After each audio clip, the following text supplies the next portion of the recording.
Ermənistan isə düzgün nəticə çıxara bilməmişdir və 2-ci Qarabağ müharibəsi ərəfəsində daha da azğınlaşmışdır.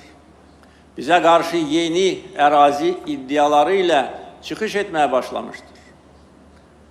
Onlar bizi yeni müharibə ilə hədələyirlər. Hətta deyirlər ki, onlar yeni torpaqlar uğrunda yeni müharibə aparacaqlar və Azərbaycanı tam işğal edəcəklər. Deyirlər ki, onların tankları Bakı küçələrində olacaq. Deyirlər ki, onlar Bakıda çay içəcəklər. Əslində, onların bu arzuları həyata keçdi. Onları biz gerçəkləşdirdik.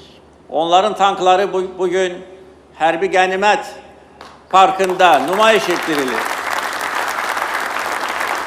Erməni hərbi cinayətkarları bugün Bakıda məhkəmə qarşısında cavab verirlər və istintaq təcridxanasında Azərbaycan çayını içirlər.